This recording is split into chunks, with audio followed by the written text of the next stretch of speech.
How to calculate your compound interest to make lots of money. Please like, share and follow for more investment tips on my channel. The compound interest is often called the eighth wonder of the world. They're quite commonly attributed to Albert Einstein because it allows your money to grow massively over time. So what is compound interest? So compound interest is the interest you earn not only on your principal, i.e. the money you initially invested or saved, but also on the interest that has been added in the previous periods. For example, if you started with £100 one year, the next year it will be £110, so if it's a 10% compound. Following on from that, there'll be 10% on the £110 and so forth. This creates a snowball effect. The growth accelerates more and more over time. So this is the famous compound interest formula.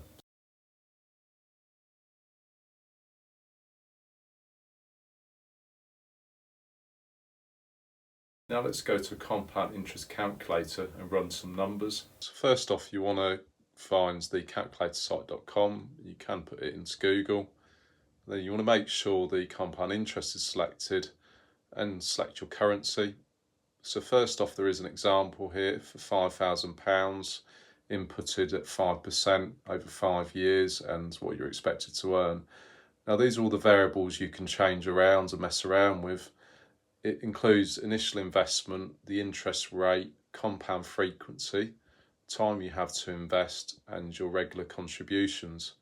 So figure out how much you can actually save and invest and then change the numbers here. So I'm going to, as an example, put £1,000 in here as the initial investment, and I'm going to put 10% just because this is the average people expect to earn, say from the S&P 500.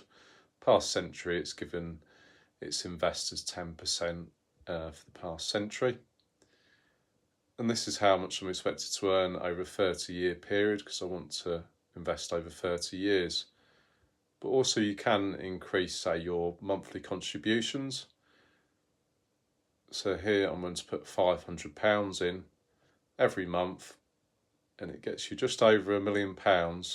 You can potentially earn from a 10% return every year. So it's really good because you can see lots of different numbers here, the interest earned and just gradually how much you've earned over that amount of time. You also want to consider the inflation rate. So the past 30 years it's been between 2 to 3%, but the Bank of England at the moment for the next 30 years are projecting 2%. So I'll put a conservative amount in there for 3% I'm expecting. So just take that off your 10% number, whatever number you're hoping to earn, and then that will give you your inflation rate. So in that amount of time, this is how much your money may be worth because of inflation and how much you're expected to earn from that. So you've got to bear this in mind when you're investing. You know, do you want a bit more money?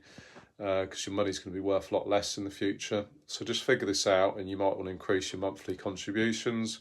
You might want to increase your time horizon, or just try and find other investments that pay more, percentage-wise, or they may pay more frequently. So instead of annually, you might get, you might get it quarterly or whatever else. So just try and find this out. But 10% is the average, and this is kind of more of a safer bet than some other ones that are more speculative, which say they might earn you that, but you might not.